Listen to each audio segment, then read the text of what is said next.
Welcome to another round of Prem and Proper here at SDH. We will take a quick look back at the week that was, get you ready for the week that will be, and we get our special visit from contributor Nyles at the end of Prem and Proper for this week and next. Special guest star this time around, and he will give you the Golden Nyles and the Rotten Nyles for week number 1 in the Premier League. We'll get you ready for week number 2 with all of the juice boxes as we see them here early in the week. Obviously, yes, there's a little bit of time between now and the weekend, but never too early to start thinking about what's going on in the Premier League. So let's go back and take a peek at some of the scores and all of the scores from match week 1 in the Premier League with some of the thoughts that have kind of trickled in since. And we'll start off with Friday Night Football that got things started, Crystal Palace and Arsenal. And Arsenal got the 2-0 win there. They were a minus 119 at Selhurst Park. Fulham and Liverpool, and obviously folks need to sound the sirens. The season's over and the title is lost. Fulham, tremendous showing, knocking Liverpool out of 3 points and getting a shared result at Craven Cottage, a 2-2 draw at a plus 525. Liverpool went in at a minus 345, but Fulham ends up pulling one of the shock results of the weekend, getting the 2-2 draw at home against Liverpool. Tottenham put 4 past Southampton, no real surprise there. But Southampton gets their goal from James Ward-Prowse, not necessarily a surprise there either. Tottenham wins at a minus 270, 4-1 at Spurs Stadium. Newcastle starts off Eddie Howe's new contract as best they can. Nottingham Forest, a bit of a rude awakening to rejoining the Premier League, a 2-0 win for Newcastle at a minus 169. Leeds gets the win over Wolves by the score of 2-1. Jesse Marsh and Bruno Lage do not like each other, especially after the match where they had a bit of a tete-a-tete after it was done. Leeds gets full points at Elland Road at a plus 144. One of the other shocks of the weekend, Bournemouth over Aston Villa at the Vitality at a plus 301. Bournemouth gets the win 2-0, and they get full points out of the blocks. Chelsea finishes your Saturday of 6 matches. They were the 12:30 Eastern match with a 1-0 win over Everton. Chelsea ends up at a minus 175. But a couple of moves for Everton as we get into the new week. Mason Mount joins on loan for the season. Here's his thoughts about joining Everton for the year. Incredible. First and foremost, it's something where it's been a little bit of a whirlwind. It's gone very fast, but as soon as I hear the interest from obviously the manager, but the football club itself, it speaks for itself. It's something I really wanted to be a part of straight away, and listen, I'm over the moon to join you. Why were you so keen to get the deal done? Everything. Listen, I've grown up around the city. I know the football club. I know what this football club means to the city. I know what it means to the supporters as well. So it was important to try my best to get it over the line. And listen, I have done, and it's something, like I said, from the very first phone call I had, from the very first bit of interest that I had, it was something that I wanted to get done as fast as possible. And I've managed to do that. And listen, I'm so happy I'm here.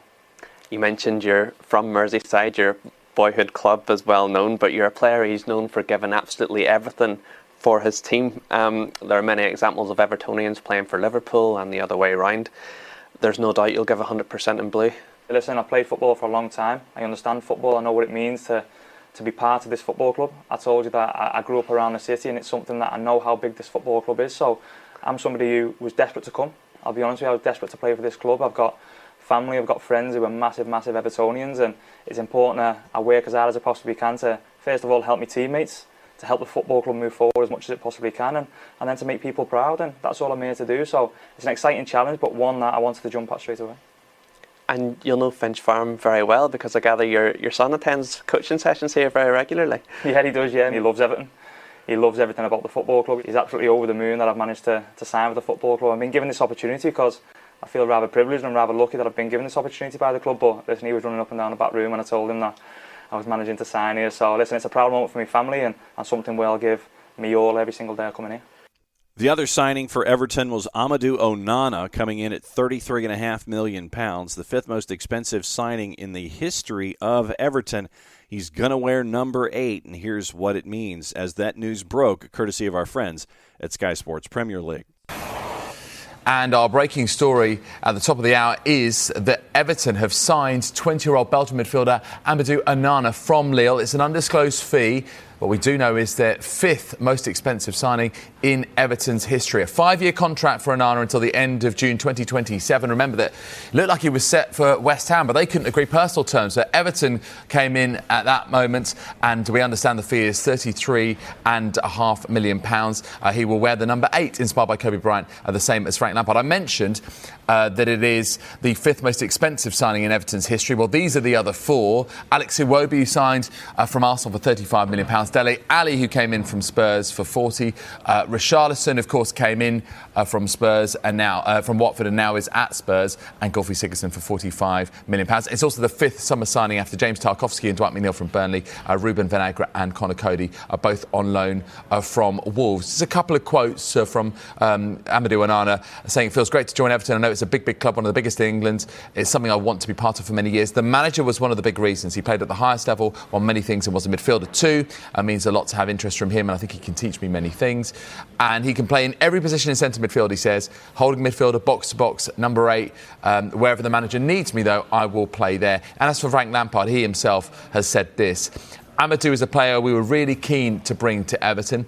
He has many great qualities to help strengthen our midfield, and at just 20 years old has massive potential to get even better. I spoke to him about why Everton was the right club for him, and we're all looking forward to him showing what he can bring to the team. Remember, also got his first senior cap for Belgium against the Netherlands in June, so he's just starting to build his international career as well. But it is a signing for Everton, their 5th of this summer. Amadou Onana has joined from Lille. Onana comes in, wants to help things out with Frank Lampard, £33.5 million, big investment from Everton to bring him in from Lille. So Everton, very, very busy at work so far in the transfer window, and they're going to need it because right now they're one of the clubs that's being looked at as a possible relegation candidate going forward. Sunday had 3 matches. Brighton, another shock result at Manchester United and Old Trafford. Brighton wins by the score of 2-1 against Manchester United. And so the question was raised, once again, courtesy of our friends at Sky Sports, what's wrong with Manchester United? Kaveh Salkahal had some thoughts and answers on what might be. What I'm going to say is not a knee-jerk response to what happened on Sunday. It's a response to what has been happening at Old Trafford for a long time. Speaking to Manchester United supporters, they will say United are a club who've lost their soul. Now, Manchester United have been through dark times before. They've been through years and years of not winning the title. You know, I might be showing my age. I remember United in the 1980s losing 5-0 at Everton, losing 5-1 against Manchester City. But you look at the players who they had in the 80s, for instance, in that game against Everton, they had Brian Robson, they had Mark Hughes, they had Gordon Strachan, they had Remy Moses, they had Gordon McQueen. They still had players who knew what it meant to play for Manchester United, players who had a connection with the fans. That doesn't exist at Old Trafford anymore. And when you talk about the ownership situation at Manchester United, some people, especially people who support other clubs, say United fans are just complaining because they're not winning at the moment. If they were winning, they wouldn't be complaining. Well, you've got to remember, United fans were demonstrating before the Glazers took over. Some of the fans were so upset that they went off and set up their own club, FC United of Manchester, which is doing very, very well. David Beckham wore the green and gold scarf on the pitch at Old Trafford after Manchester United had beaten AC Milan in the Champions League 4-0. Manchester United fans were complaining from the start. They were complaining during the good times as well. So I don't accept this argument that they're only complaining because United aren't doing well at the moment. And the other point a lot of people make is what the Glazers have done is not illegal. You can use a leverage buyout to buy any company you want in the United Kingdom. Okay, that may well be the case, but people who tried to buy Chelsea using leverage buyout were not able to do so a couple of months ago. And the Football Association are talking to the Premier League and the EFL, and when we finally get an independent regulator in football, leveraged buyouts will be banned. So what the Glazers did 17 years ago will no longer be allowed. But unfortunately for Manchester United supporters, the Glazers borrowed £600 million when they bought the club. The debt is still £600 million, and it has cost Manchester United somewhere between 1.5 and 2 billion pounds. Fans of other clubs who say the Glazers have spent loads of money on players, they've spent £1 billion on players, that's not the Glazers' money. That is money that Manchester United have generated. And the question I would ask to fans of other clubs is, would you be happy if the same thing happened to your club as has happened to Manchester United? Would you be happy if somebody borrowed £600 million to buy your club, then put that debt on your club, and then that takeover cost your club up to £2 billion over 17 years? And after 17 years, the debt is still £600 million. Just take off your sort of anti-United blinkers for a minute. Would fans of other clubs be happy with that? Brentford and Leicester, a 2-2 draw. That one was at a plus 269. Brentford not giving up. The Bees get a point at King Power. And Manchester City, no worries, in knocking off West Ham by the score of 2-0 at a minus 250. So that gets you through match week number 1. And before we get into match week number 2, it's that time where we come in with our special guest star, contributor Nyles, with his go-round of the Golden Nyles and the Rotten Nyles for match week number 1. Hello, everybody, and welcome to the first edition of the Golden Nyles / Rotten Nyles. And today we are going to be taking a look at the stars, flubs, failures, and surprises during the first week of the Premier League. So let's go ahead and start off with the stars, shall we? Alexander Mitrovic, he scored in the 32nd minute for Fulham to put them 1-0 up against Liverpool, and then scored again with a PK in the 72nd minute to make it 2-1 before Salah would score in the 80th minute to tie it. He really was a key player to Fulham's draw against Liverpool. He showed that he can be a threat in the Premier League. He's a great physical player. He showed lots of threat to Liverpool's defense.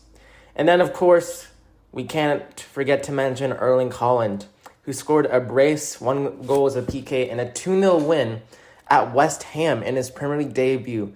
You know, last week he was laughed at for missing some chances against Liverpool in the Community Shield. And, now the critics will shut up as Erling Haaland made a statement. Watch out, Premier League defenders. He's quick, he's composed, everything you want from a striker. And for his age, he is very confident. He does not flatter under the outside pressure. And now let's go ahead with the flubs. So, Mark Guehi, who scored an own goal as his side lost 2-0 at home to Arsenal. And then Southampton's Mohamed Salisu, who scored an own goal as his side lost 4-1 to Tottenham. Now let's start off with the failures from this week. And there were some pretty notable failures in the first week of the Premier League. First off, let's start off with Liverpool. It was not an ideal start for Jurgen Klopp's side at all after a promising 3-1 win against Man City in the Community Shield. And, Liverpool did not look like the standard that they have set upon themselves. They were not able to establish themselves in the game quickly enough. Fulham looked really up to the challenge. In the first half, Liverpool looked really lethargic. Defensively, Liverpool were also poor. Mitrovic was able to rise over Trent Alexander-Arnold to score to give Fulham the lead. And, that just shows that, Trent could have done better with that. Because, Mitrovic just put his body over him and just scored that incredible header. And then, of course, Virgil van Dijk, who conceded a penalty that resulted in Fulham leading 2-1 before Salah scored in the 80th minute to tie it. The mindset from the beginning of the match did not seem to be right, and this is something that you typically don't associate with Liverpool, as they are often described as mentality monsters. Liverpool will be very grateful, however, that they were able to come out of this match with a point, as they could have lost. It was a very poor performance. The only positive was Liverpool being able to come from behind twice and Darwin Nunez making an impact. The hope will be that this will not happen again this season, and this performance will be much more of an issue if this was in the middle of the season. And now, of course, Manchester United. It was the worst possible start that Erik ten Hag could have imagined for the beginning of his tenure at Manchester United, as they lost 2-1 at Old Trafford to Brighton. And, of course, United were very lethargic in the first half, and Brighton was able to take advantage of that by scoring twice from Pascal Gross. The second half was only slightly better, as there's more of a sense of urgency and effective play as they scored a goal to make it 2-1. But, at that point it was too late. United looked poor defensively and just not effective going forward. Even when Ronaldo came on as a sub, he wasn't able to make much of a difference. This shows that there's still much work to be done for United if they want to be a top 4 team. Now let's go with the surprises. AFC Bournemouth. Bournemouth began their Premier League campaign with a 2-0 win at home against Aston Villa. A great start for the Cherries ahead of what will be a very tough campaign. And now Brighton. Brighton began their Premier League campaign with a 2-1 win at Old Trafford, and this was Brighton's first away win at Old Trafford. And Brighton played well as Graham Potter's side continues to show that they can hang with the big boys. I think that they can really continue to surprise this season as they look like a very decent team. And this is it for the first edition of the Golden Nyles / Rotten Nyles. Play it safe, everybody. It'll be good to have him coming along as we continue to work our way forward. No Friday night football this week in match week number 2 for the Premier League. But we do have the matchups as we go. And match week 2 starts bright and early Saturday morning. Aston Villa and Everton. Aston Villa is a -120 at home at Villa Park. Everton is a +366. Your draw is a +265. 10 o'clock, you have 5 matches. Arsenal hosting Leicester. Arsenal's at a -204. Your draw is a +362, and Leicester's a +575. Brighton hosting Newcastle. Can they continue their momentum? At a +146, your draw is a +231. Newcastle is a +206 on the road at the Amex. Manchester City, big favorite against Bournemouth at a -1250. Southampton and Leeds, interesting matchup here. Southampton a favorite at home at a +129. Your draw is a +254. Leeds is a +217. Wolves and Fulham finish your 10 o'clock matches on Saturday morning. Wolves a +137. Your draw is a +234. Can Fulham continue what they've done in match week 1 and match week 2? They're going to have to do it at a +218. 12:30, Brentford hosting Manchester United at Brentford Community Stadium. Brentford's a +279. Your draw is a +260. Manchester United and Eric Ten Hag are a +102. It'll be interesting to see how Cristiano Ronaldo is employed. On Sunday, 2 matches, a 9 and an 11:30. Nottingham Forest hosting West Ham. West Ham's a -112, heading to Nottingham Forest at a +326. Your draw is a +266. Chelsea and Tottenham, your marquee game for match week number 2. Chelsea's a +129, and +247 is your draw. Spurs are a +224. Monday Night Football, Liverpool and Crystal Palace. Liverpool a -476 at home. Crystal Palace north of +1,500 to win, and your draw is a +580. That is a quick look and a sprint in and around the Premier League to let you know what's going on. Thanks, as always, to contributor Nyle. Thanks to everybody here at SDH, and thanks to you for hanging out with us every single week as we have Prem and Proper. Play it safe, everybody. Enjoy your matches. Enjoy your favorite teams in the Premier League. We'll catch up with you next time.